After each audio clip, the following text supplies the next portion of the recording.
So we're going to dive into a conversation about analytics and student success. And there seems to be a lot of conversation right now about the use of analytics and a lot of conversations around the importance of student success. What we know is that the federal government, state agencies, the folks from the foundation world, and major education players from all sectors are all thinking deeply about trying to help more students succeed. And there's good reason. Because what the data say is only about half the students, let's just talk about higher ed, only about half the students that start in higher education actually finish. Those data vary greatly based on income in particular. If you're a high-income student, you're anywhere from 60 to 85% likely to finish. If you're a low-income student, especially the lowest income quartile, you're only between 12 and 20% likely to finish. And part of the challenge in this is trying to unpack these reasons and these tipping points and these momentum points along these kinds of journeys and get smart about how we help these different kinds of students succeed. What we also know is there are about 37 million adults in this country that have significant college coursework and no credential to show for it, many of whom are interested in re-engaging and reconnecting, and figuring out how we reach out to those students and pull them into this agenda becomes pretty interesting as well. This slide kind of brings in this conversation around a couple of key topics that I want to frame our conversation around today. It's called the Million More Matrix. And the Million More Matrix is around this basic idea. If you read the McKinsey study, Winning by Degrees, and there's a host of other major initiative papers and research pieces that kind of draw the same conclusion, that if we really want to reach the goals that have been set out by the Obama administration, the Gates Foundation, the Lumina Foundation for Education, major states around the country, if you add that up together, what you find out is you basically have to help about 1 million more students a year finish what they start in the world of higher education. And to do that, the theory is we have to move more and more institutions into this upper right-hand quadrant. If you think about the left axis being insight, which is the ability to use and leverage data to understand student pathways through the institution, with low being just doing the basic reporting for iPads and accreditation you have to do, all the way up to high being really sophisticated predictive models around student flow within institutions. And the x-axis being action, which means you're taking steps to try to change policy and practice and even leverage data to get to students and faculty and advisors directly. What you find is that there are some institutions that are in this low quadrant who really are only doing what they have to with data and aren't willing to change much. And they are in many ways stuck in the status quo. And sometimes in fact, many times they're losing ground. You have other institutions that have done deep data work. They really have tried to analyze what's happening with their students. But by the time they've analyzed all those data and got through all the argument at their institutions, what has happened to the students about whom they collected the data? Man, they're no longer with us. In fact, one of our partner presidents has a line of saying it's dead data. The idea that these are students who are not with us anymore. The idea is how do we actually connect that to the front lines? In fact, if you do all that work, the challenge is often is it's either too delayed or it's not connected directly to advisors and faculty and students where they actually get it. And at its best, it's intellectually curious. You're finding out what's happening with students. And at its worst, it's kind of this edgy voyeurism where you're watching students fail and succeed and you're never doing anything with the data to actually allow people to engineer solutions. Then you have folks in this right-hand quadrant, lower right-hand quadrant, who are desperately doing all kinds of things in student success initiatives, but many of them are just adopting best practices from other places, and they assume that they have data around it, and you go ask those people, and they don't really have data, they adopted it from somebody else. What we have to do is move more and more, and what we're excited about, especially in the work we're doing at Civitas Learning, is working with people who are either boldly moving into this or are in this upper right-hand quadrant. There are folks that are willing to really look at the data, combine with their student success initiatives, and figure out where to start, and then try and test, try and test, try and test. So what we're going to talk about today is a number of perspectives and initiatives towards this work. There really isn't a one-size-fits-all model. We have diverse institutions in the world of higher education, from R1s to access universities to private universities to community colleges. And what we want to do today with this conversation is to actually pull some of these folks together who are doing this work and dive into some dialogues about what's happening with student success and analytics. We have joining us today Marty Baker-Stein, who's the Chief Innovation Officer at the Institute for Transformative Learning at the University of Texas System. Let's give her a big round of applause. Marty. Okay. We have Richard Rhodes, who is the president of Austin Community College, right here in our backyard. Richard. And John Wilson, who is the president of Morehouse College out in Atlanta, Georgia. Let's give him a round of applause. So let's dive into the conversation a bit. And John, I think your perspective is particularly interesting because John, before coming to Morehouse, served in the Obama administration and was really a part of these kind of richer dialogues around how do we get better at using data to help guide innovation towards student success. You might want to unpack some of that conversation. Yeah. Thank you, Mark. Glad to be here. I did, however, get a glimpse of the session right before this one with Diane Ravitch, so I'm a little nervous about saying I was in the Obama administration. Gosh, everything was a hoax, I guess. I work very closely with Arnie Duncan. But to be in the administration and to be successful in the administration, you had to have an eye and a mind for data. Barack Obama wins largely because of a group of mathematicians and engineers did some big data analytics, and for an African-American male, he got a 5 million vote win, and it was all because there was new information about how and why people make decisions. And so to be in that administration was to be oriented toward data. The times when I had to make the case for something, we spent hours and hours getting the data right to justify everything. So I just, and by the way, that group that was kind of cobbled together in the first, before the first term, in the first run for the presidency, turned into a company called Civis, supported by Eric Schmidt, and they have since decided to inform corporations, inform other candidates for elections, and also get into informing education. They've done a partnership with the College Board. So everything is moving this way. Yeah. Big analytics is a wave of the future. It's a way in which you can be disruptive in your own right and in control of your destiny instead of being victimized by others, the disruption caused by others. So we are in this space now. We're moving in this space. I think we're a little earlier than what you're going to hear from Richard. But I just want to say that just several months ago, I was on a panel somewhere in Georgia. I'm not sure how I got on this panel, but sitting next to Mark and heard him talk about this.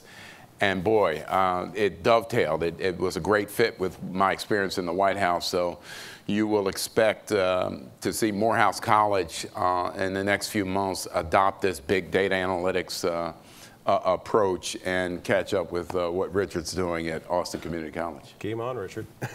You're in it. Yeah. Hey, Marty, before we jump in, I mean, what John is talking about right here in terms of this orientation towards using data to guide some of the big initiatives, that has clearly been at the heart of the UT system conversation and clearly at the heart of the Institute for Transformative Learning as it's taken on its work. So you might want to talk a bit about that because you really have, in some ways signed on to become the student success scientists, right, for the system. You're one of the chief innovation officers of that. You might want to talk about that orientation a bit. Yeah, so we believe that in order to transform learning, you need to think about that transformation systemically. And you need to really understand learning as it occurs across the student life cycle. And historically, student life cycle management or strategic enrollment management or whatever the term of the month is, it has been marked by a set of silos, information silos, where, as you were saying, it's very difficult to get the information out. It's very difficult to get it out in real time, to drive insights about how to handle student challenges and to support them from the moment they are prospects to the moment that they graduate. And so part of our mission is not just to take on the learning environment, but to take on student life cycle management. And as a part of that process, try to drive away from this SIS, LMS, CRM dominated world, and create integrating structures that allow us to extract, ingest student information from the moment that they basically apply, or even before that, and drive that toward insights and actions that are going to exponentially increase student success. We believe the time for incremental approaches to advancing student success have come and gone, and it's time to take action. And we believe that it is only through data and analytics and predictive analytics that we're going to be able to move the needle substantially on student success. So part of this work is really, and we've talked about this, is about trying to build the right infrastructure to get the right data to the right people in the right way. And there's art in each of those, right? And especially getting it to the front lines, because for too long the data has been in the back rooms, not with the advisors, with the faculty, with the students, and so they could chart their own course, right, and take agency in some of this kind of work. I know, Richard, as you began doing your work at Austin Community College, one of the things that you've talked about a lot is the idea that every day the digital footprint of our students gets deeper. Right, we're just getting more, and it's the idea of pulling those digital footprints together, and if you do it in a coherent way, it tells a story of the student journey, right, through your institution from the beginning to the end. What you hope is from lead to loyalty, right? They're connected to you. But I know in your journey, as you started looking at those data, you found that advising was a real challenge, that was becoming a real kind of tipping point for students one way or the other, and you really took on some work around advising. You might want to talk about that for a little bit. Yeah. What we realized, when a student came in and scheduled a time with an advisor, they may have a 30-minute session with an advisor. And during that 30 minutes, how did we utilize the time between the conversation between the advisor and the student? How much of that was authentic conversation and authentic advising that took place? And what we recognize with the help of Civitas is that, in a 30-minute session, 20 minutes was spent with actually no conversation, but really accessing screens, several screens, or getting hard copy catalogs and going back and forth and sharing that, giving a copy to the student, but really no advising to the extent that you should have, that authentic advising time. And so we knew we needed to do something different with that. And to put something, I think back when many years ago when I was driving across country or something, I would have hard paper maps and I would have directions on how to get there. And I would be driving and looking and driving and looking. And I don't know how many accidents I nearly had because I was doing that. Until GPS came along. And GPS kind of took over. And so all of a sudden now you've got that right in front of you. You've got that voice that tells you where to go and how to get there and how far where to turn. And I kind of think of what we've done with Degree Map, much like that, in that now, since we've developed Degree Map with Civitas Learning, is we have on one screen, we have everything you need to know that a student needs to know to get to their destination, achieving their dream. And they can see it right there. So just to give you a little context on this, this is part of the idea of, one, doing the robust, deep work to develop the student flow models and understanding what's happening with the students and what's likely to happen next. And that's kind of an inside analytics layer. But what you're talking about is the app layer, right? Designing apps that go right to students, right to faculty and advisors. And you all developed an app that goes right to advisors and some to students that just really quickly and cleanly, doesn't do 100 things, it does like 10 things really well. And it says, here's where you are, here, and based on where you are, here's the next set of courses you should take. Here are the choices you can make based on major changes and that kind of work. And by putting it simply and putting the real data in front of that student that says, students like you at this stage, here's the next set of steps they should take. It's kind of changed the conversation, right? Absolutely. And I remember about a year ago, I was talking to a couple of students because they were going to go on an internship. And a friend of mine that was going to hire them for an internship said, if you'll interview the students, then I'll hire them. I was interviewing the students, and one of the questions that I asked the student was, where are you on your degree journey? So how many hours do you have, and how many more hours do you need to graduate? Both of these were very sharp individuals, sharp young people, who had great GPAs. I had looked at it. I knew how many hours they had. I knew how many hours they needed to get their associate degree. But I asked them that question. And both of these young men said, you know, actually, I'm not sure how many more hours I need to graduate. And I said, you're not sure how many hours you need to graduate? How are you going to get there? And so it's, you know, and so it kind of put forth to us that we have to make sure that not only our advisors have access to the information, but our students have to have access, immediately have access at any point in time to see where they are on their journey. So some of your work has been prompted by real pressure from the outside towards student success, right? It comes from all different kinds of directions. I know, John, in particular, the small liberal arts, tuition-dependent institutions are really feeling a lot of pressure around student outcomes.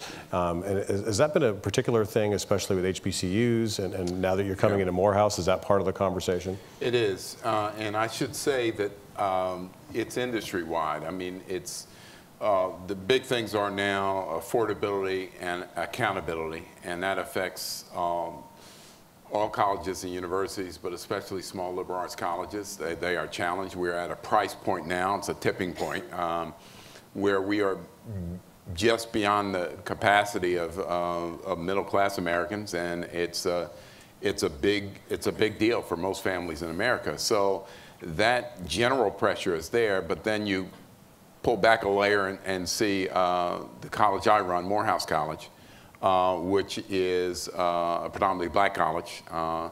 And then you pull back another layer and see that we're all male.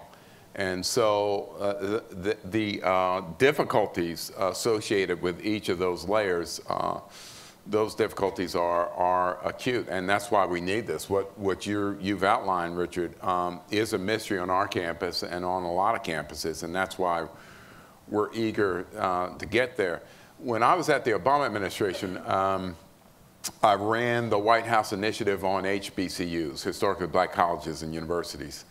I see this new technology, this infrastructure, as a way to enhance graduation rates. There are 105 HBCUs. Only 4 of them graduate more than half of their students in 4 years. 4 out of 105. And 3 of the 4 are, which Morehouse is one, is in the 50s. Spelman, which is #1, is closer to 80. So Spelman is all women. The women know something about how to get it right, right? I suspect that once we adopt this Civitas approach, it's going to take off, because what we're going to do is we're going to reduce the mystery for the students, for the faculty, and for the staff, and make decision making and planning and graduation a lot easier. Yeah. And it's not even just the Civitas approach, it's just leveraging analytics to ask and answer questions about what might be happening next. But really, it's about getting data right to people who can make these decisions in the moment in the right way. And because that pressure is coming about graduation rates, you're exactly right. Richard, I think the story about your first week on the job, you were greeted by billboards on I-35 that said, the graduation rate at Austin Community College is 4%. Is that a good use of our tax dollars? Great way to start, right? Welcome to Austin. And so what was your response to that, by the way? The data are not correct. Our graduation rate was actually 3.9%. But they were using, that's the challenge of data. They were using iPEDS data, which requires you to look at first time in college, first time students, and that was a small percentage of your student population because you had so many students from early college, high school, and the transfers, right? But that doesn't sell newspapers, right? Right.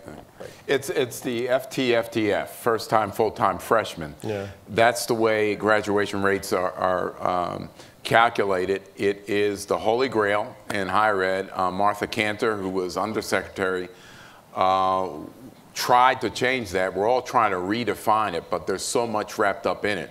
So for now, that is the way it's counted, but I think it's going to have to change soon. In a nutshell, if a student applies and attends Morehouse as a freshman and transfers anywhere, they're counted as a dropout because first time, full time. Likewise, if someone goes to Austin Community College and transfers into Morehouse to finish, they're a dropout from Austin Community College, all right? And they don't count toward our graduation rate. So it's kind of not right.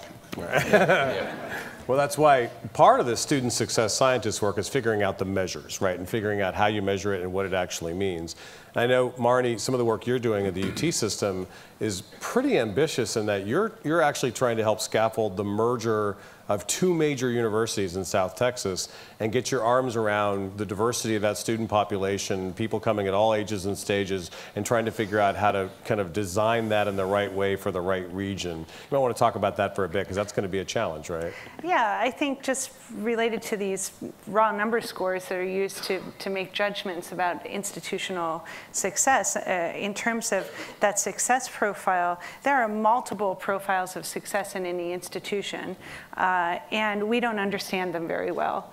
And so what we are really intent on doing is understanding the different profiles of students that are moving through the system in South Texas, and using that understanding to retro-engineer interventions across the student life cycle from the moment before they apply till now they've applied and they've been admitted. How do we get them to enroll as they're making enrollment decisions in their first year, second year, third year? How do we support them and understand that what we're doing, those interventions that we're making, are having the kinds of impacts for particular profiles that we want to make. And we know that those interventions might be different for you and you and you, depending on where you come from, what your background is, and what your personal life circumstances in any given moment. So we're really excited that we have the opportunity. It's both a very complex process of merging two universities and coming up with new systems, but it's also, in a way, a once-in-a-lifetime opportunity to get it right. Yeah. And we're excited about the analytics and the applications that will help students as they make their way through the journey. We're excited about how they'll help advisors, but we're also really excited how they'll help program developers and planners and curriculum developers and planners, because the other window that you get from an application like the degree planner that you described is an understanding of curriculum, windows into the curriculum and how it operates that we've never had before. What are toxic combinations of courses for particular profiles, or what are really positive sequences of courses in others?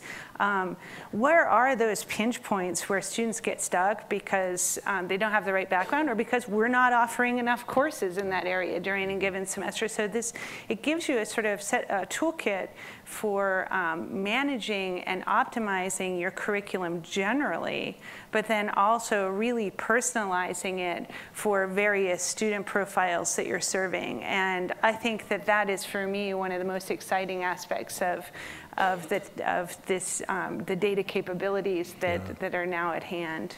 Well, it's going to be interesting in some of this work as you do the work of merging two large universities. I know, Richard, as you take on 10 large campuses, you all just launched the Highland Mall project, which is going to be what you said, the galaxy's largest math emporium is going to be a part of that, right? So as you take on those kind of large projects, it's one of the things that's important for you is to help people understand the diverse array of students that you're serving, from returning adults that want quick training and be able to get back to the job, from first-time and college students, and everything in between. And one of the things you've been really aggressive about is not trying to find one-size-fits-all solutions, but trying to optimize options, right, for students.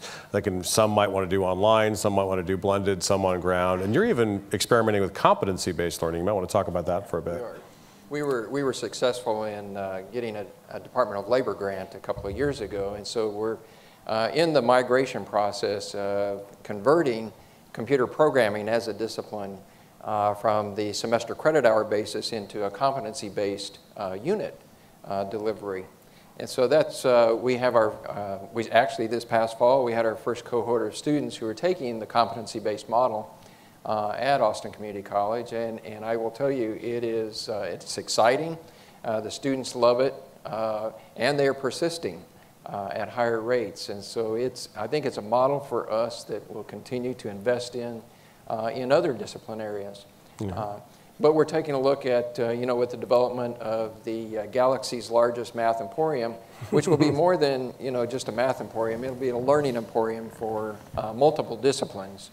But it's really, a big, wide-open lab, larger than this room is, 604 computer stations for individualized, self-motivated students to move as quickly as they can through the material. Because earlier, Mark, you were talking about the numbers of students who come to community colleges who, when they take the college placement exam, test into developmental mathematics or developmental reading and writing. And rather than to place them into semester-long courses, that's a one-size-fits-all process. And what we're trying to look at, that's right for some students. Yeah. Other students, it's not that they never learned the material, it's just that it's been a while since they've used it. And so can they, in a matter of a few hours or a couple of weeks, can they bring those skill sets back to the forefront of their mind, get through the material, and get on into a college-level course as quickly as possible? See, so this is a different conversation. A lot of conversations about data and education are in some ways trying to find the one best way for all students to go through, and they unpack data and say, well, everybody should be in cohort-based programs, or they should be in time sequence programs, or everybody should take 15 hours. But then when you actually unpack the data, you find out it's actually an optimization run. There are some students that are fast finishers that you need to get out of their way, do a competency-based program, others that are slow and steady, others that really need to kind of, you have to really do some hard intervention with to get them there. And part of this is trying to understand the data in a way where you actually get the right educational options to the right student at the right time, and then have them grow. I know, Marty, that's going to be a big challenge for you as you start doing that work in South Texas, is you've got some students who are rock stars, who are ready to fly, and others that you really have to go in and do some deeper work with, and that's been a part of your conversation from the beginning, right? It's been a huge part, and I think that it is part of the question is, what data do we want to collect about students to inform us about not only who they are, but what they need to take the next step? Yeah. That is a really big question. That question is ever more complex, because as you're going into competency-based environments and you're collecting more and more data about students, or we have the emergence of a lot of interactives or wearable technologies or cross-contextual data that we're getting from residency halls and where they eat. I mean, where does it end? There are more and more sources of data. All of them now are in a silo, but increasingly we have the opportunity to ingest that data, to integrate it, and to drive understandings about who these students are and what they need. And so it is complex. It's getting ever more complex. And so more and more we've come to believe that the integration of this data is both the problem and the solution, and it's one that we have to attack as a foundational component of whatever experience down there emerges. I think go ahead, John. I think that's the right word, foundational. I don't think there's a lot of mystery about African-American males. Let me just say, some of you are aware that just a couple of days ago, the president at the White House announced a new initiative for minority males. And some of it stemmed from his reaction to the Trayvon Martin case, but it also stemmed from his growing understanding of the data that he was being supplied with, basically since he's been in office and before. He was trying to do legislation about this when he was in Chicago. But if you take a look at the details on that announcement, it was driven by a couple of things. Number one, African-American boys enter kindergarten with the lowest, the smallest vocabulary compared to all other groups. 86% of African-American males are reading below proficiency levels by 4th grade, 82% of Hispanic males. And I know Marnie and Richard enroll a lot of Hispanics in their institutions and systems. So, and then African-American and Hispanic males have the highest risk of poor academic performance. We know that about the K through 12 system, and that is why 1 in 3 African-American males will spend time in prison in their lifetime, and 1 in 6 Hispanic males will spend time in prison in their lifetime. We don't have data on the successful ones and their trek through the K through 12 system. That's what this is about. Data need to be foundational in K through 12, need to be foundational in higher education. Just imagine if we have it, once we have it, we will be able to message not only across to other higher ed institutions that are enrolling these students, but we will be able to message down to the K through 12 system about critical points in that experience. We know where the leaks are, but we don't know what's going on in the psychology of a lot of these young men. These data get us to that. That's exactly what happened in the election process. We understood why people were making the decisions they were making. We can understand it in the educational space, and that's what this is all about, and it is definitely foundational. You know, and just to expand on that, John, I think the idea here isn't just to unpack the data in a way where you kind of get a grand strategy, as much as it is, one, understand the patterns of activity, to begin to leverage that analysis to start driving policy and practice, right. But then be willing to share those data in effective ways right with the front lines. Get it right to teachers, get it right to advisors, get it right to students so they can guide their journeys and actually make really good choices. What a lot of people would say is it is criminal not to use a student's data to help that student make a better choice. Because right now, we mostly use a student's data to help us make choices about what to fund or what's happening on the outside. And what more and more people are saying, it's the student's right to know like what might happen next and what that information means. And I know, Richard, you've actually taken some of your advising apps and gone right to early college high school students. And the interesting thing is you thought it was going to take a whole lot of training to give them this data tool about planning, and you kind of had a different experience, right? We did. We thought we would pilot degree map with early college high school students, and so our staff, our team worked really hard, put it all together, and spent some hours trying to figure out how are we going to guide them through the process, and how much time do we need to schedule for that to take place once we get out there. So we took it out to the early college high school. We gave it to the students, put it in their hands, started to tell them how to use it, and within seconds, they lost control. The students were off and running with degree map and looking up different degrees, different majors, and how many courses are they going to have to take, and if they take those courses, how much is it going to cost them? And so seeing all of that, they ran with the data, and so immediately you say, we need to put this in the hands of the students because they can use it very effectively. Some students need some strong advising, and they need some help and guidance on the right career pathways and the pathways academically. Other students are self-motivated and driven and need almost no help whatsoever, and let them go. I want to make a comment about that because I was, I've been president of Morehouse for 1 year, okay? I was just inaugurated a couple of weeks ago. But what I talked about at the core of that address was our need to take a look at the way we are embracing these young men. We graduate 500 per year now, and we used to graduate in sort of what a lot of people refer to as a heyday, fewer than 100 a year. And that smaller size gave us a different kind of embrace. And what Richard said was what he just said is really key, because with the data there as foundational and sort of in place as you start a meeting, an encounter with a student, it can shift the faculty member or the staffer from advising to mentoring, all right?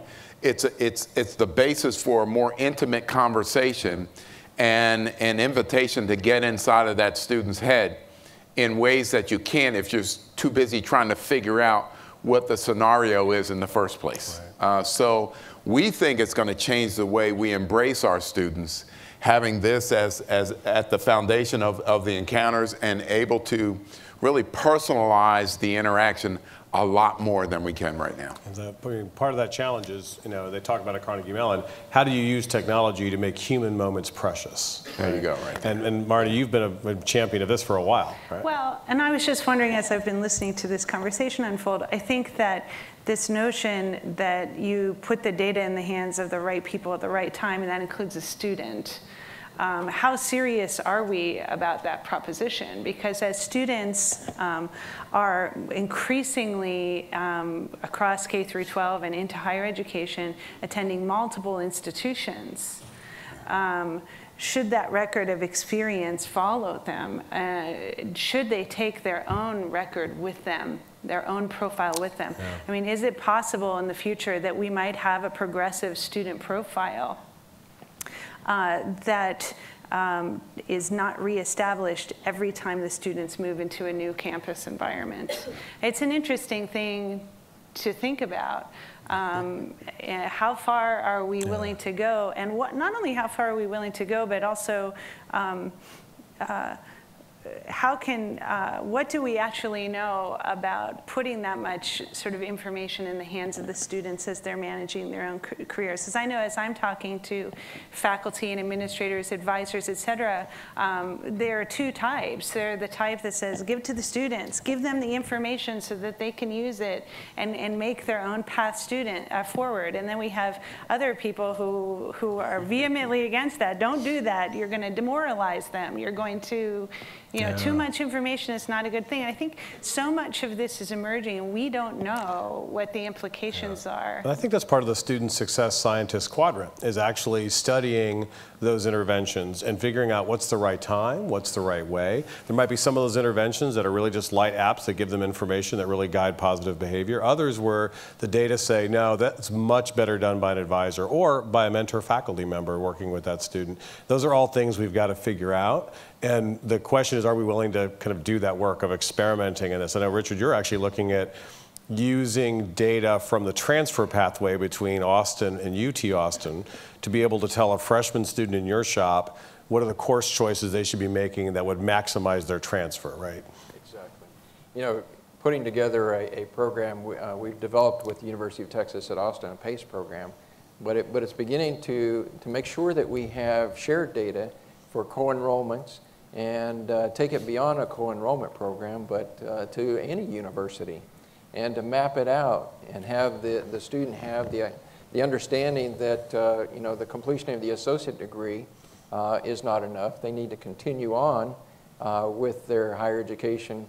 And so if they want to go to UT Austin, if they want to go to Morehouse, if they want to go to Texas State, what is that progression? And shouldn't we be able to give that information to the student so that they know where they're going and how much it's going to cost them? And it's not just about transfer sheets. It's actually about understanding their pattern of enrollment and where they might go. John, I really want to get you to unpack a point, because one of the things we've found in this work is the chief data scientist who works with us is a guy named David Kill, who came from healthcare. He was a chief data scientist at Humana. And one of the things they found in the world of healthcare was if you want to really maximize the benefits of interventions, you have to, one, understand the lifespan of a patient.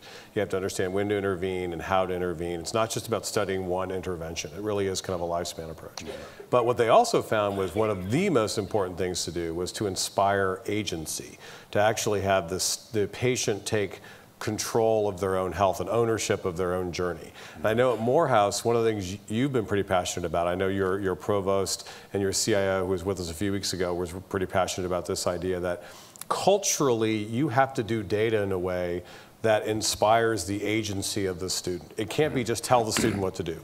It is, I love that metaphor of the crown, right? Yeah, you put the crown above their head and they grow into that crown, but to them, they have to actually kind of do that work. That's a big part of your culture, right? It is, and I, actually, Marty, your point didn't really occur to me that we could actually give them data and then things might get out of control.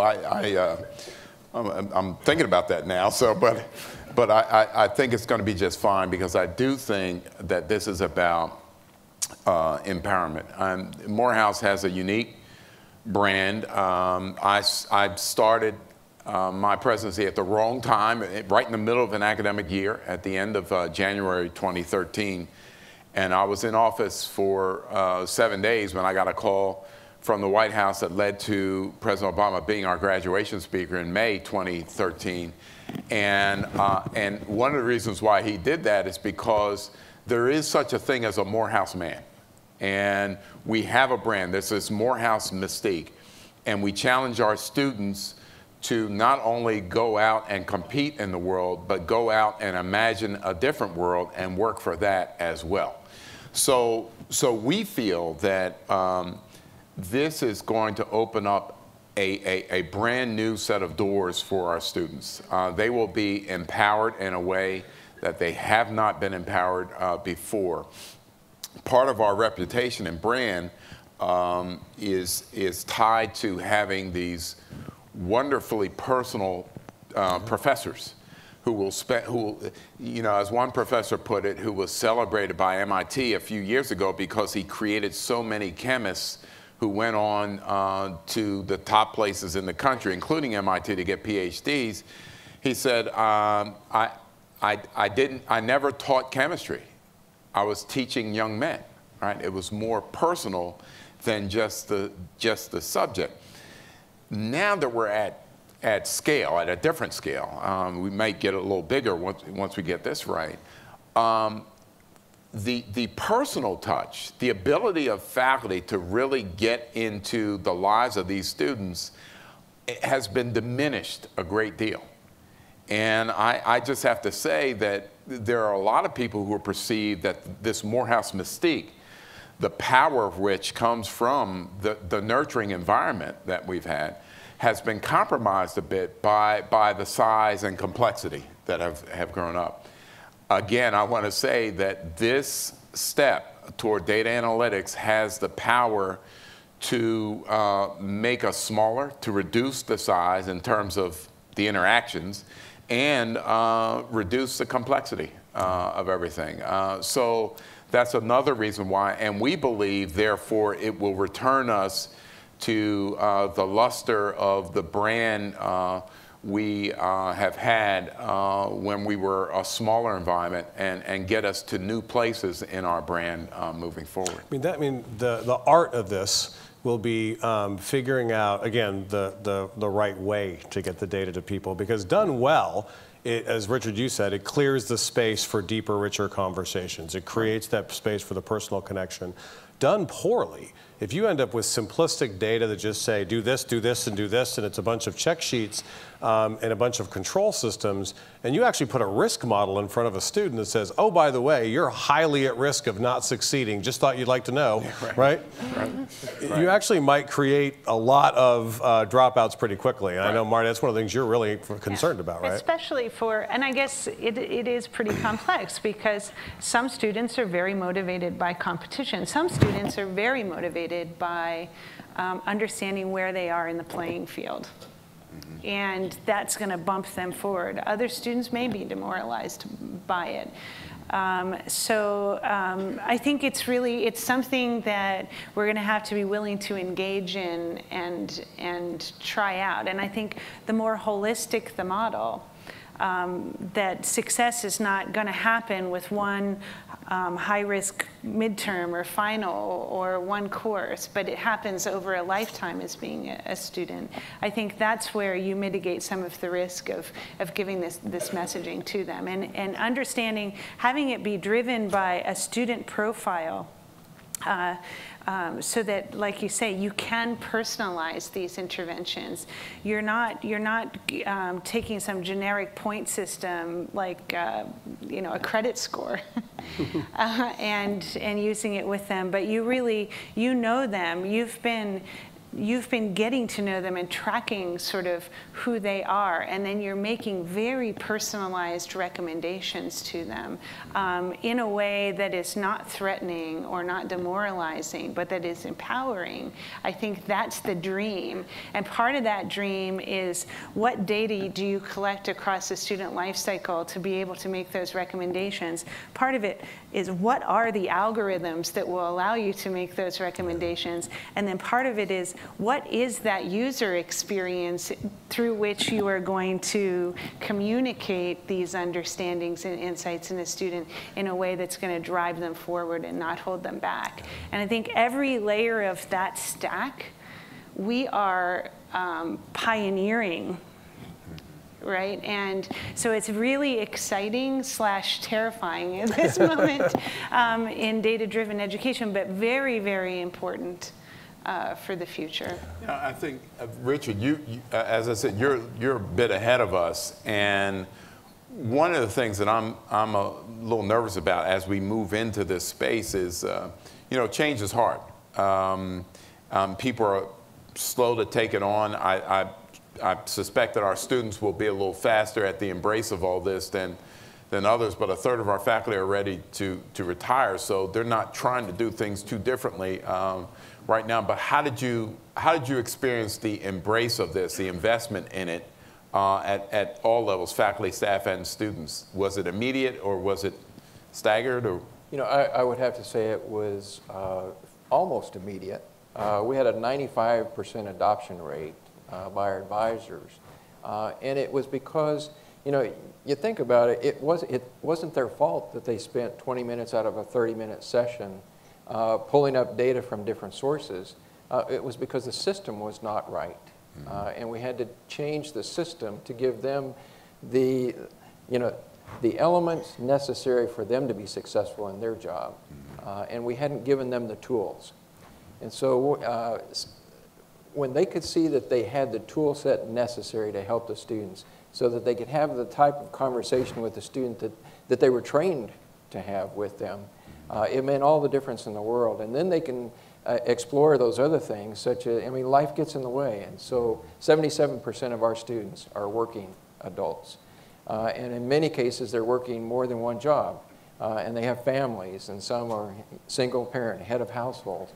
And so when you can have that type of a conversation with what you said, Marnie, earlier, toxic course combinations, and begin to talk about, you know, how many hours are you going to take? What else are you doing? You know, how many jobs are you working? You know, where do you drop your kids off at daycare? What time do you have to pick them up?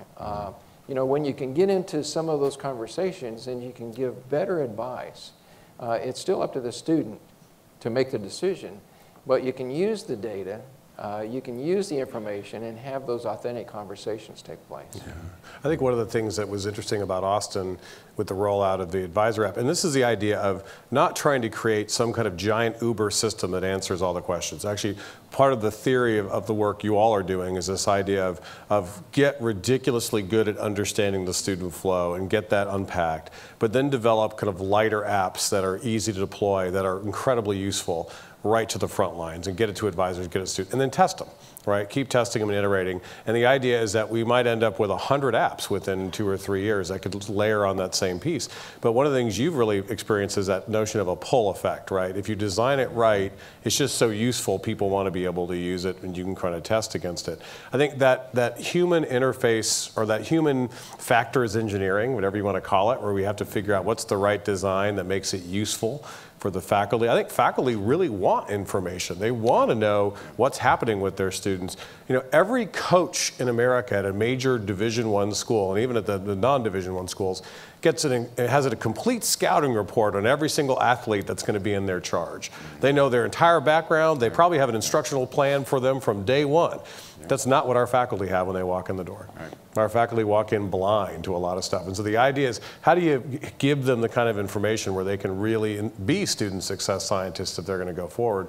But going to those adoption questions, that's the right question, is figuring out what are the data you need? You know, what do you need that's going to make this more useful? Not how do I tell you what to do based on the data. It's what do you need so you can be the best professional you can be, Marty? And I think, just back to your question too, I think there's no doubt about it that once we have these capabilities, there is going to be a ripple effect on leadership, on how we organize ourselves, on our business processes, and on our culture. Whether you approach it incrementally or you try to totally reinvent your whole system, once you have access to this kind of information in real time, it's going to drive changes on a lot of different dimensions of higher education, and it's going to also drive changes in how we organize ourselves around accessing that information. You need leaders who understand it and who are willing to embrace it and leverage it. You need an organization that's set up to take full advantage of a more holistic set of information around students and robust capabilities. And you need new processes around almost everything, from prospect management to retention to advising. And so it is a big, going down this route is, it doesn't have to, you don't have to boil the ocean. It doesn't have to all happen at once. But you need to understand it as a big driver of our ways of doing and being that's going to change a lot over the coming decade. And I just want to say that you're exactly right, but we have a sense of urgency about this. Clay Christensen says in 15 years, half of colleges and universities are going to be bankrupt. That may be extreme, but I'm not sure how extreme it is. I think what's going to separate those that are around 15 or 150 years from now from those that aren't is something like this. I mean, just knowledge. Families are going to want to know, parents are going to want to know, students are going to want to know, faculty and staff are going to want to have this information base. And I believe that it's going to be a very dangerous thing not to be nimble as an institution. I think this is what can make us nimble. And what's interesting also about this going forward is, Marty, going to your point and going to this idea of kind of being nimble, being willing to embrace different things, is we're finding out, for example, some of the data we think are important so much about like GPA trends or accessing these curricular resources. Some of the more powerful data actually are the non-cognitive data around purpose and engagement and tenacity. And we're working on a project with ETS right now about how do you design apps that tell students about that stuff, right? Students like you who did the kind of things you're doing right now, succeeded, keep doing that. And I know, Richard, you're really interested in getting those kinds of data right to your students. And part of it's because your own belief that they have to develop that agency and really kind of understand the importance of the work they put into this, right? Absolutely. You know, it's grit makes a difference, grit and determination, but that in addition to the data that we can give them and put in their hands, and the proper counseling and advice. And so when you look at the total wraparound of what we need to give our students, you know, the encouragement, but giving them, but recognizing that the non-cognitive aspects of a student's desire, their will to succeed, is such an important role. And so we're looking at that and studying that. How do we utilize that at younger ages? And so that's one of the reasons why we're working with early college high schools and beginning to implement those types of non-cognitives and recognize those behaviors and support and encourage. Yeah. I'm going to add to that because we are, if you take a look at Google, Tom Friedman has written about this a couple of times, including just last week, how they are moving aside the GPAs and scores and everything and looking at other factors. That is pretty much the definition of Morehouse College. I have two classmates for whom that is the story. One is both of them performed miserably in their freshman and sophomore year, and I mean C's and D's. But there was something about them that kept, and both of them had faculty mentors that stayed with them, and they turned it around. One is named Spike Lee. Met freshman week. He did terribly freshman and sophomore year, but kind of found his voice, had that grit, and then once he heard what we call at Morehouse the sound of the authentic, the sound of the genuine, his calling in life, he got straight A's, went to NYU, and the rest was history. Same exact story for different classmate, same class, Jay Johnson, just named Secretary of Homeland Security for the U.S.